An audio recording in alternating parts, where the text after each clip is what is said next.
Bonjour et bienvenue sur l'Espace Proactif. Martin avec vous en ce mercredi 17 juillet 2024. Vidéo qui vous sera disponible demain le 18. Un plaisir de vous retrouver. Merci d'être des nôtres, particulièrement en cette période estivale. Il fait chaud.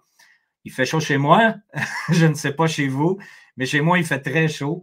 Nous avons eu entre 10 à 12 jours de suite de 40 degrés et plus en après-midi et semble-t-il que nous allons avoir encore, un autre 7 à 8 jours de haute température.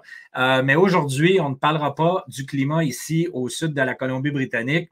On va par contre parler de la température dans les marchés boursiers et bien sûr regarder les nouvelles qui ont attiré mon attention, plus la connerie de la semaine que vous appréciez à chaque semaine ou à chaque vidéo, n'est-ce pas? Donc, écoutez, heureux d'avoir patienté à aujourd'hui pour créer le contenu de la vidéo d'aujourd'hui. Nous avons eu droit à beaucoup de perturbations dans les marchés boursiers. Pas besoin de vous dire que les événements du week-end ont eu un impact positif et négatif sur les marchés boursiers, mais aujourd'hui a été une journée vraiment importante de correction dans différents secteurs et on va regarder ça ensemble. Et d'autant plus que, écoutez, je ne commenterai pas nécessairement les événements du week-end. Je crois qu'à l'heure où on se parle, vous avez déjà eu, si vous êtes quelqu'un de curieux, vous avez eu droit à beaucoup d'informations qui ont circulé depuis déjà les derniers jours. Donc, on s'attendait à des événements d'importance. C'est probablement pas terminé. Vous savez qu'actuellement, il y a des gens qui sont en panique et qui sont exposés et qui sont très puissants. Et on peut s'attendre à ce qu'il y ait d'autres mouvements de volatilité au fil des prochaines semaines, voire même passer les élections américaines du mois de novembre à venir. Maintenant, en arrière de ça, on avait prédit qu'il y était pour avoir une augmentation de la volatilité à partir du mois de juillet. C'est en route. On avait discuté le yen japonais qui est dans une situation critique au fil des dernières semaines. On s'attendait à ce que la banque japonaise réagisse. On l'a vu aujourd'hui. Maintenant, nous n'avons aucune certitude que le mouvement aujourd'hui est lié à des actions de la Banque centrale japonaise, alors qu'ils ont été très clairs à mentionner qu'ils ne commenteraient pas lorsqu'ils vont faire des manœuvres et qu'ils attendraient à la fin du mois pour pouvoir présenter leur position. Mais écoutez, lorsqu'on a une forte augmentation de volume et qu'on a une correction de mouvement important ou un mouvement aussi important, on peut s'attendre à ce que ce soit des manipulations, des manœuvres qui sont mises en place. Et vous allez voir que le graphique que je vais vous présenter ne trompe pas actuellement. Donc, écoutez, on va regarder la situation de marché, on va regarder les mouvements intéressants et ensuite, on va regarder les nouvelles. Donc, d'entrée de jeu, aujourd'hui, correction importante des titres les plus suivis.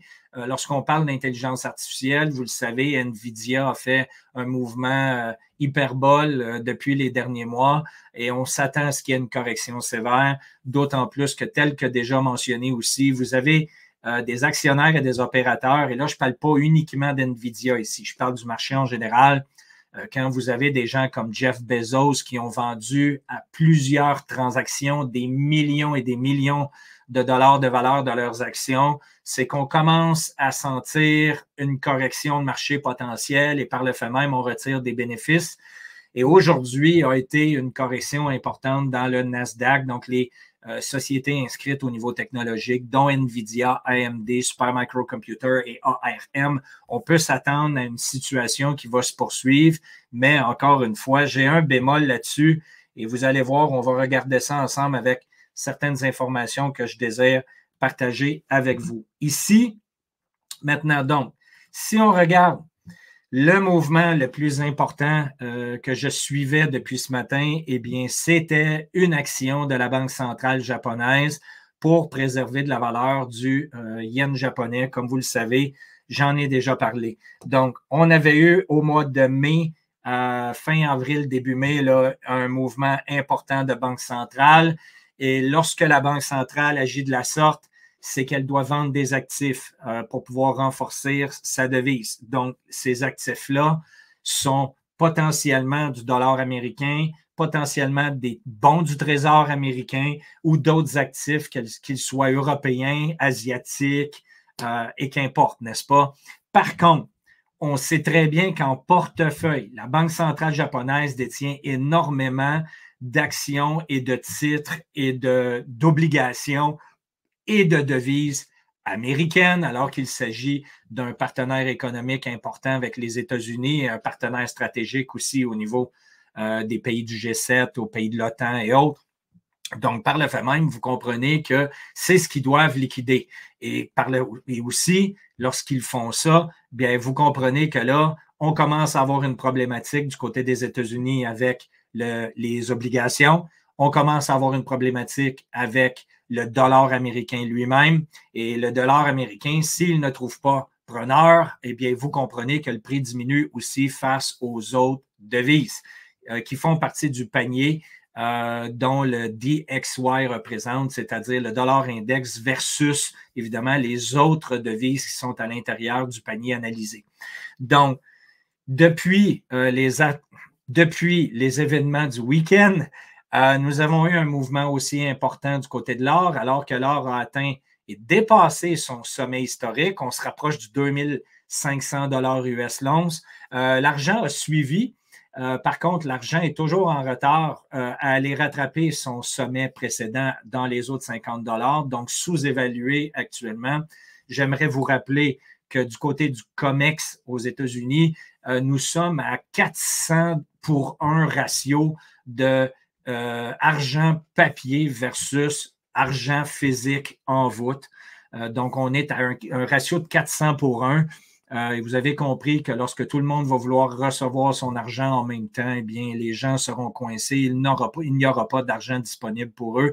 Ça fait longtemps qu'on en parle. Encore une fois, juste le rappeler et le mentionner pour tous les nouveaux qui joignent à nous aujourd'hui, qui n'ont jamais eu l'occasion d'écouter des vidéos précédemment. Maintenant, rapidement, du côté de Bitcoin aussi, on a eu une correction dans les derniers jours, comme vous le savez. Et là, on a eu un mouvement aussi important. Beaucoup d'acheteurs s'est présenté dans les eaux de 60 000 $ US. On est retourné tester les 65 000 $ US. Et là, on a eu une correction avec le mouvement du jour, alors que le S&P 500 a descendu actuellement à 1,27 %, le Nasdaq à 2,76 %, encore une fois, les valeurs technologiques. Et Bitcoin est aussi perçu par le marché comme une valeur technologique. Donc, on peut comprendre qu'il y a eu une correction de Bitcoin, mais actuellement, tout ce qui est vendu du côté de Bitcoin est acheté par les différents fonds d'investissement. Nous avons eu le CEO, Larry Fink de BlackRock, le plus gros fonds d'investissement au niveau mondial, hein, qui fait partie de l'élite, qui fait partie des globalistes et autres, eh bien, qui maintenant est allé encenser ouvertement et publiquement sur Bitcoin, sur les médias aux États-Unis, comme quoi qu'il croyait en Bitcoin maintenant, qu'il a vraiment compris, il a étudié, il a compris le modèle et il veut poursuivre. Comprenez bien que maintenant qu'il s'est positionné, il va bien sûr pomper sa position pour pouvoir en retirer des généreux profits au même titre que ses investisseurs, au même titre que les clients et autres. Okay? Donc, l'argent en retard. Par contre, un mouvement haussier a été confirmé depuis les événements du week-end. Même chose du côté de l'or. On a un mouvement d'importance baissier du côté du dollar index, alors qu'on a brisé maintenant le 104 points vers le 103,73. On pourrait voir une continuation de mouvement baissier dans les prochaines semaines du côté du dollar index. À court terme, le mouvement baissier est potentiellement terminé. Tout dépend à savoir si les opérations de la Banque centrale japonaise ont été complétées ou pas. Mais regardez le mouvement qu'on a eu, tel que mentionné, fin avril, début mai, et regardez ce qui s'est produit dans les derniers jours. Donc, on a eu une première intervention importante le 11, donc il y a moins de 6 jours en arrière, et on a eu une autre correction importante aujourd'hui, ce qui diminue la différence entre la valeur du dollar américain et la Banque centrale, le yen de la Banque centrale japonaise. Maintenant, encore une fois, tel que mentionné un peu plus tôt, il n'y a rien de confirmé du côté d'un mouvement de la banque japonaise. Par contre, on comprend que ces mouvements-là, généralement, proviennent des banques centrales avec une vente d'actifs quelconque. Pardon, beaucoup de mouvements aujourd'hui. Je suis excité, semble-t-il. Et là, j'ai des verres, des trucs qui tombent partout. Alors, on poursuit. Ce qui reste à surveiller, c'est le ratio or-argent qui a fait un nouveau sommet versus le sommet précédent. On pourrait retourner voir des ratios dans les autres 83, 84 avant de continuer de redescendre à la baisse. Ma cible est toujours dans les eaux d'un ratio de 62. On voit clairement qu'il y a une volonté à vouloir faire des achats du côté de l'or pour tester les 2500 $ l'once. L'argent devra inévitablement poursuivre sa hausse dans les prochains mois, mais pour l'instant, il y a énormément de pression sur le prix et la volatilité va se poursuivre. Du côté de Bitcoin, rapidement, donc, comme je le mentionnais, je crois que nous sommes en train de sortir de la léthargie et que le mouvement d'ici la fin de l'année va fortement augmenter. La période de halving est maintenant complétée depuis le mois d'avril. On est dans une accalmie, une période d'accumulation déjà depuis une très longue période, comme je l'avais identifié là, dans le rectangle jaune ici. Et là, on est en train de voir retourner tester les sommets précédents pour ensuite monter dans les autres 120 000 $ US au fil des prochains mois. Encore une fois, aucune certitude. Je ne fais qu'émettre une opinion. Nous ne faisons pas de conseil financier ici, simplement que c'est le type de mouvement que nous avons vu dans les périodes similaires, des périodes électorales à chaque 4 ans, et qu'on voit des mouvements drastiques de hausse. On l'a vu dans les 3 derniers halvings et on se prépare à vivre exactement la même chose aujourd'hui. Et si le dollar américain continue sa baisse et sa perte de pouvoir d'achat, vous avez compris que beaucoup d'investisseurs vont vouloir diversifier leurs actifs, particulièrement si les bons du Trésor américain perdent aussi énormément de valeur. Donc, c'est une raison pourquoi on commence à voir l'or bouger en premier. Vous allez avoir une perte de valeur dans les devises, vous allez avoir une perte de confiance dans les obligations. Et là, on va chercher, évidemment, par tous les moyens, à aller se réfugier dans d'autres classes d'actifs, incluant Bitcoin, les crypto-monnaies et autres. Maintenant, donc, rapidement, pour vous donner justement l'ampleur, très bon commentaire ici de Wall Street Silver sur Twitter, de vous donner l'ampleur, en fait, justement, de l'importance du geste de la Banque centrale japonaise.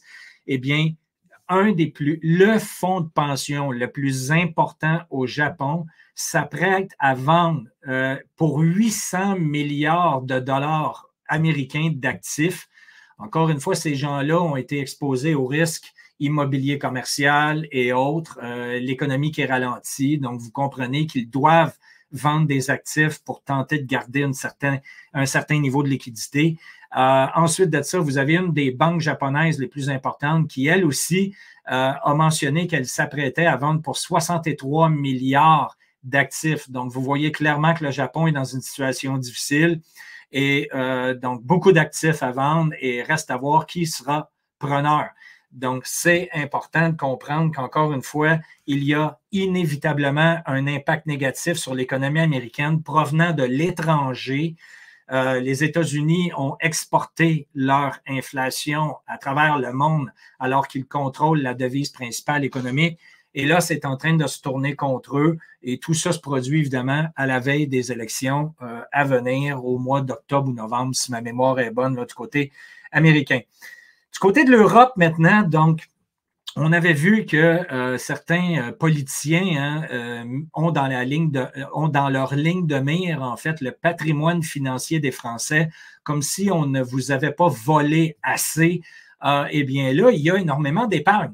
Et cette épargne-là est très alléchante à aller la chercher pour pouvoir évidemment renflouer l'économie et s'endetter davantage. J'aimerais tout simplement vous rappeler ici que je ne connais pas aucun politicien dans aucun pays que je suis, que ce soit en Grande-Bretagne, l'Australie, la Nouvelle-Zélande, le Canada, les pays d'Europe, aux États-Unis ou autres, aucun politicien autre que Javier Milei au fil des derniers mois s'est positionné en fait pour une coupure des dépenses.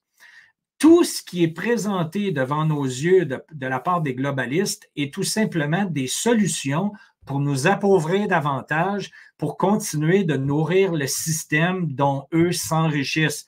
Rien d'autre. Et là, comprenez bien que le patrimoine financier des Français versus la dette devient très alléchant. On a 3 billiards de dollars de dette, 3 000 milliards de dettes en France. On a un patrimoine de 6 billiards. Pourquoi pas venir ponctionner le patrimoine financier français pour pouvoir sauver l'économie française? Donc, si vous faites partie de ces gens-là, une des solutions, c'est de trouver les bonnes personnes avec qui vous avez confiance, développer les bonnes relations pour tenter du mieux que vous le pouvez de sortir votre épargne du pays pour aller vous positionner ailleurs à l'étranger sous d'autres juridictions qui vont vous protéger. Ça ne veut pas dire que vous allez ne pas perdre, mais ça veut potentiellement dire aussi que vous ne perdrez pas tout. J'espère que c'est bien clair ici. Je ne suis pas cette solution-là. Je vous le dis, chose certaine, vous devez considérer avec la politique en place actuellement et avec les dernières élections en France entre vous et moi, là, ça risque pas de s'améliorer. Je crois qu'il est nécessaire de faire comme les gens très fortunés, c'est-à-dire repositionner votre patrimoine à l'étranger, du moins se diversifier à l'étranger pour ne pas être ciblé, encore une fois, dans les mesures potentielles qui peuvent arriver du jour au lendemain, comme vous le savez. Maintenant, rapidement, très bon commentaire de Nicolas Chéron que plusieurs connaissent, qui est un trader, si je ne m'abuse. Je ne suis pas Nicolas Chéron sur une base régulière. Par contre, son graphique est quand même très parlant et j'apprécie encore une fois le commentaire. Donc, plus de 345 jours que le S&P 500 américain n'a pas baissé de plus de 2 %. Encore aujourd'hui, on a baissé de 1,3 %. Qu'est-ce que ça signifie? Ça signifie, encore une fois, que toute l'impression monétaire, les ventes d'actifs actuels et tout, retournent dans le secteur boursier pour tenter de sauver l'économie avec les différentes manipulations et manœuvres qui ont été mises en place par les banques centrales. Donc, écoutez, 345 jours, nous sommes à près de 1 an d'opération du côté du S&P 500 sans avoir une journée même de correction de 2 %. C'est complètement ridicule. Vous voyez clairement que la situation fait que tout ça est manipulé de toutes pièces et qu'inévitablement, le libre marché reviendra au galop. J'en ai parlé à plusieurs reprises. Et en même temps, Nicolas qui fait un très bon commentaire en disant « ça fait rare », mais en même temps, il y a déjà eu des records de plus de 1000 jours sans baisse de 2 %. Donc, tout ça est relié pour présenter aux yeux des actionnaires et des investisseurs étrangers comme quoi que l'économie américaine est très, très forte. On sait très bien que l'économie de la rue ne fonctionne pas, mais dans les marchés boursiers, ça fonctionne. Regardez de ce côté-là. Vous voyez clairement que notre économie est en force et que l'économie se comporte bien, alors que vous avez compris que ce n'est pas le cas. Donc, encore une fois, merci Nicolas Chéron pour le beau commentaire ici. Maintenant, d'autres titres très intéressants, particulièrement dans le marché commercial, qui ont atteint des planchers au niveau du prix des actions depuis les 52 dernières semaines, donc dans le courant de la dernière année.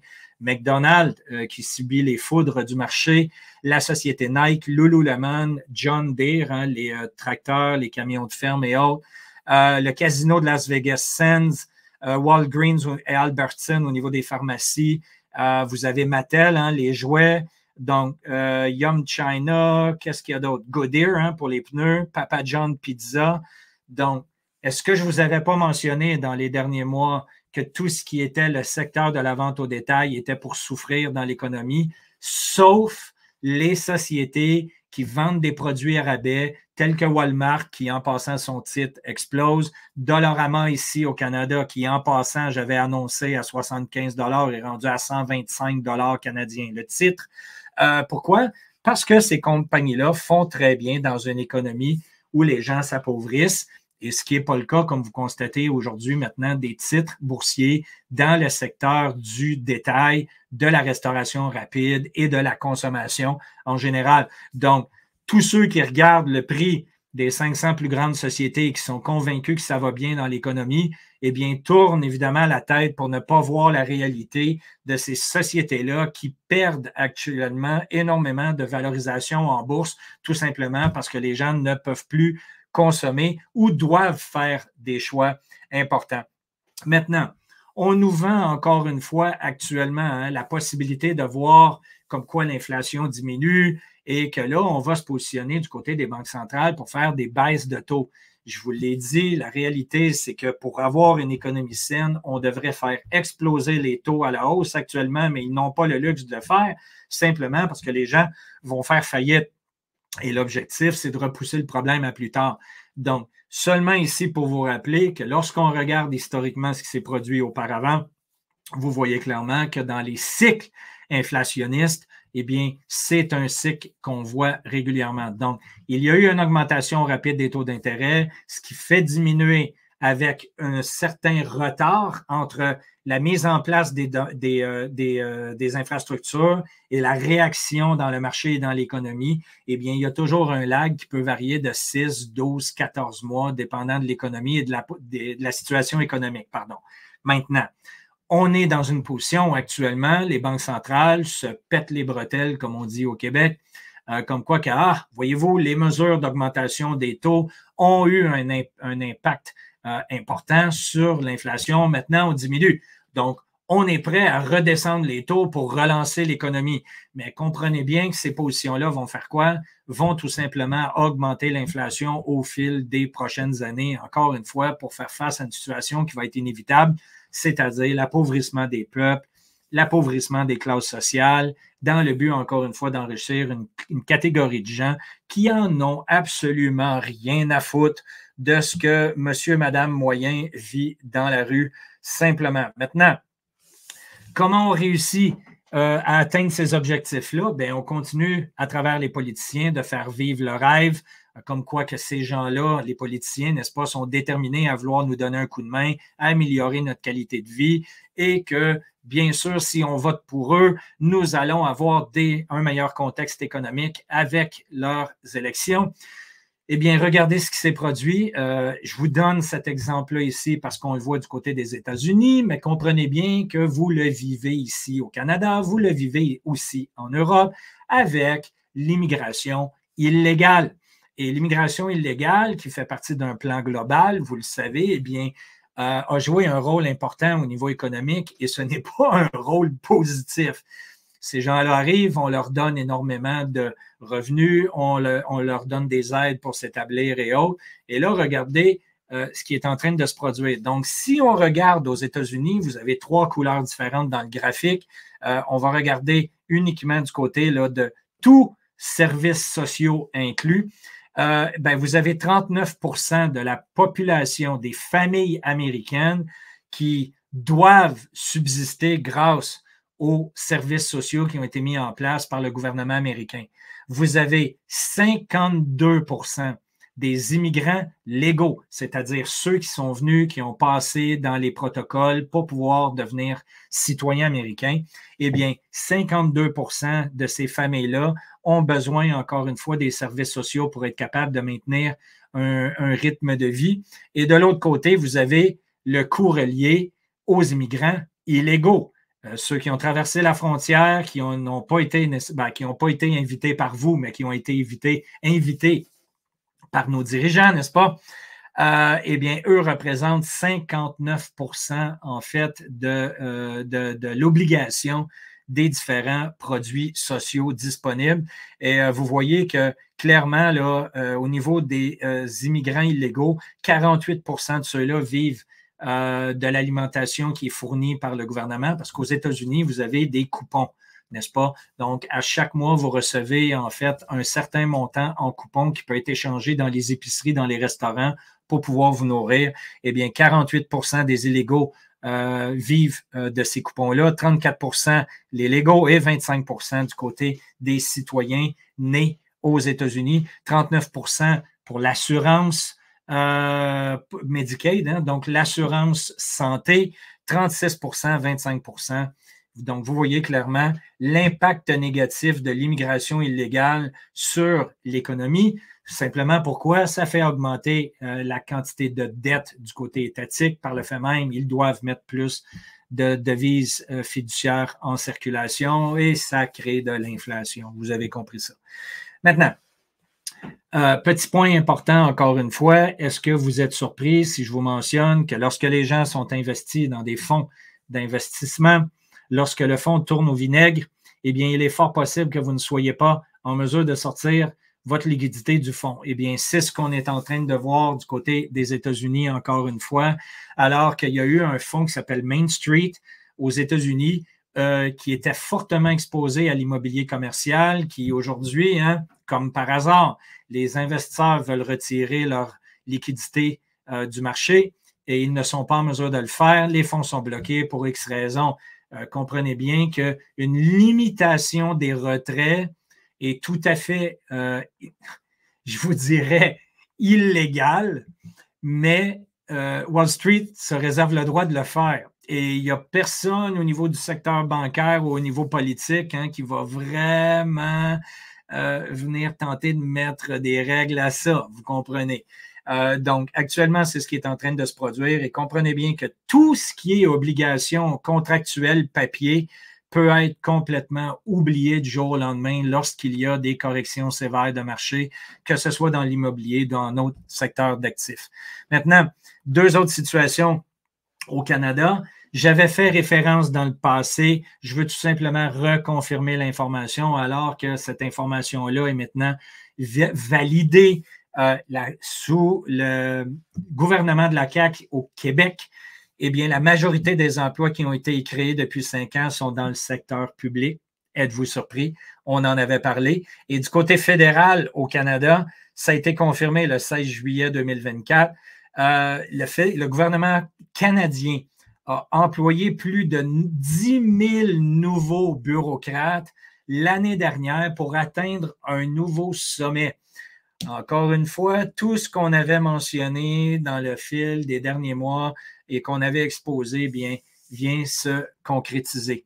Rapidement, avant la connerie de la semaine, eh bien, un très bon post aussi de Idriss Aberkan que certains connaissent, le Washington Post qui accuse Elon Musk de s'être positionné en fait pour pouvoir soutenir Donald Trump. Depuis les événements du week-end, Elon Musk a été très verbal. Il a clairement dit qu'il donnait son vote et son appui de confiance à Donald Trump.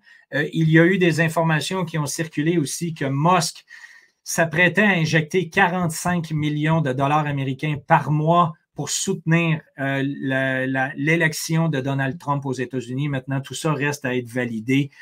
Chose certaine, le Washington Post aux États-Unis, qui est un journal très gauchiste, comme vous pouvez imaginer, eh bien, accuse Musk de vouloir s'imposer dans les élections américaines, mais on ne perdra pas de vue que, premièrement, le Washington Post, tel que mentionné par Idriss ici, appartient à Jeff Bezos d'Amazon.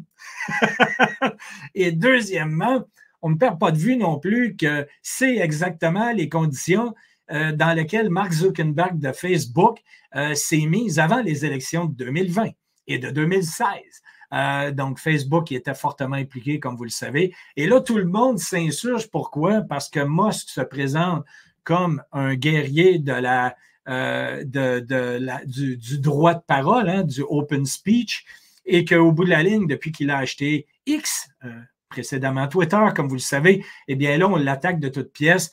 Eh bien, quand même assez hilarant de voir le Washington Post venir commenter sur le fait que Musk soutient Trump au niveau financement potentiel et donne son appui à Trump, alors que Bezos est propriétaire du Washington Post et que Zuckerberg a fait bien pire que lui pour manipuler les élections américaines, particulièrement en 2020.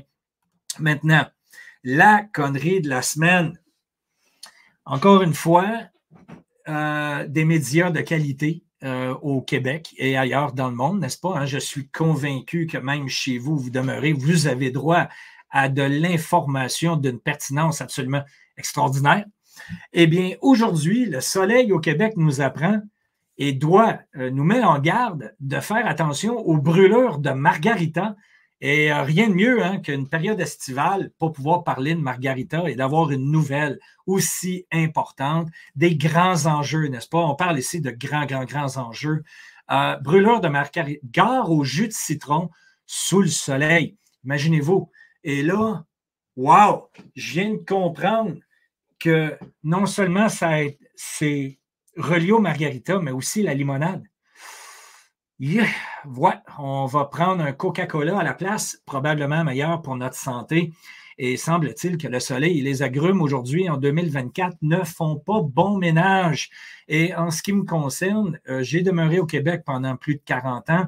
Je n'ai jamais vu les Québécois être des consommateurs de margarita. Certainement qu'il y en a quelques-uns, mais en grande partie, les gens consomment du vin, consomment de la bière. Donc, on parle encore une fois ici de nouvelles d'enjeux absolument importants, n'est-ce pas? Alors, prenez garde au jus de citron sous le soleil, semble-t-il. Si c'est votre cas, faites attention. Vous devez probablement avoir à porter un masque et aussi une ombrelle pour vous protéger si jamais vous avez l'idée ou l'envie de vous procurer un margarita ou de vous en faire un avec de la bonne glace fraîche. Sur ce, je vous invite à vous abonner à nos services proactifs. Préparez-vous. Nous avons des produits de qualité, particulièrement nos lettres qui touchent Bitcoin, alors qu'on se prépare au mouvement d'importance majeure qui peuvent changer nos vies d'une manière financière au fil des prochaines semaines. Donc, je vous invite à jeter un œil du côté de Bitcoin, faites vos devoirs, allez voir les différents articles qui ont été écrits par nos spécialistes et on se reparle à une prochaine vidéo. D'ici là, gardez le frais. Salut!